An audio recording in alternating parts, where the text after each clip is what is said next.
श्री गणेशाय नमः। अलख निरंजन आदेश। हर हर महादेव। नमस्कार दोस्तों, एक नए वीडियो में आपका स्वागत है। कोई व्यक्ति जब भक्ति मार्ग पर चलता है, पूजा पाठ, व्रत, साधना, पारायण, नाम जाप, मंत्र जाप करता है तो कुछ समय बाद उसमें शक्तियाँ जागृत होने लगती है। रात्रि काल में जब वह साधक सो जाता है तो नींद में उसे कुछ विचित्र अनुभव आने लगते हैं। जीवन में पहली बार ऐसे विचित्र अनुभव आने से साधक कभी डर जाता है तो कभी प्रसन्न हो जाता है, तो कई बार साधक भ्रमित हो जाता है, जिस कारण वह ये समझ ही नहीं पाता कि आखिर उसके साथ ऐसा क्यों हो रहा है। क्या वो सही मार्ग पर है या उससे कोई चूक हो रही है। वो इतना विचलित हो जाता है कि किसी भी भौतिक और आध्यात्मिक कार्य में उसका मन ही नहीं लगता। तो आइए अब जानते हैं कि शक्तियाँ जागृत होने से साधक को रात में सोते वक्त कौन से अनुभव आते हैं। नंबर 1, झटके से नींद खुलना। साधक को रात्रि काल में जब नींद लगती है तो अचानक उसके शरीर को एक झटका सा लगता है और उसकी नींद खुल जाती है। ऐसा इसीलिए होता है क्योंकि साधक का शरीर तो नींद में होता है, किंतु उसके शरीर में जागृत हो रही ऊर्जा बहती रहती है। जब उस ऊर्जा के बहाव में रुकावट आ जाती है तब साधक को एक झटका सा लगता है। शरीर और ऊर्जा का तालमेल बैठने तक ऐसे अनुभव आते हैं।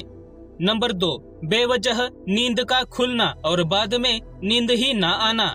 दोस्तों, कई बार साधक की अचानक नींद खुल जाती है और चाहे कितना भी प्रयास कर ले उसको नींद ही नहीं आती। रात भर वह जागता रहता है, करवटें बदलता रहता है। जैसे जैसे साधक में शक्ति जागृत होने लगती है, उसकी ऊर्जा बढ़ने लगती है, वैसे वैसे साधक को ये अनुभव बार बार आने लगते हैं। ये जागृति का लक्षण है। नंबर 3, ब्रह्म मुहूर्त में नींद खुलना। सुबह 3 से 5 का समय ब्रह्म मुहूर्त कहलाता है। अगर रोजाना आपकी नींद इसी समय पर अपने आप ही खुलती है तो इसका अर्थ है कि ब्रह्मांडीय शक्ति, दिव्य शक्ति चाहती है कि आप इस समय उठें और ब्रह्मांडीय शक्ति से जुड़े। ये बहुत ही शुभ संकेत होता है।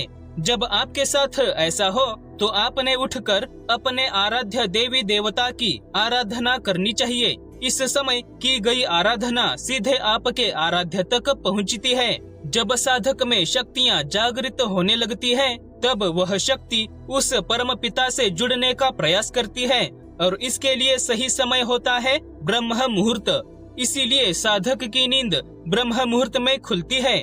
नंबर 4, दिव्य स्वप्न। जो साधक भक्ति में ईश्वर के सामने समर्पण करता है, सदैव परमात्मा का ही चिंतन करता है, उसे दिव्य स्वप्न आते हैं। स्वप्न में उसको उसके आराध्य देवी देवता, मंदिर, भगवान की मूर्ति, दिव्यलोक, देवदूत, योगिनिया, शिवलिंग, कैलाश पर्वत, अपने आराध्य का वाहन, आराध्य के अस्त्र शस्त्र, ऊर्जा का गोला, ऐसी चीजें दिखती है। साधक को स्वप्न में अनेक मंत्र भी प्राप्त होते हैं। स्वप्न में तंत्र क्रिया का ज्ञान, आयुर्वेद का ज्ञान भी प्राप्त होता है। हर एक साधक को अलग अलग स्वप्न आते हैं। साधक आम सपनों और इन दिव्य सपनों के बीच का अंतर तुरंत ही समझ जाते हैं।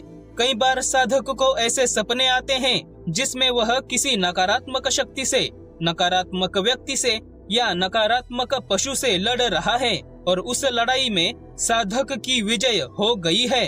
तो ऐसे स्वप्न आना भी शक्ति के जागरण का ही एक संकेत होता है। तो दोस्तों, यह है रात्रि काल में सोते वक्त मिलने वाले 4 संकेत। अगर आपको भी ऐसे संकेत मिल रहे हैं तो समझिए कि आपकी शक्तियाँ जागृत हो रही है। ऐसे में आपने भक्ति आराधना और बढ़ानी चाहिए। वीडियो को लाइक और शेयर करें। महादेव दर्शन चैनल को सब्सक्राइब करके बेल आइकन को ऑन करें तथा पूरे श्रद्धा भाव से बोलिए हर हर महादेव। धन्यवाद।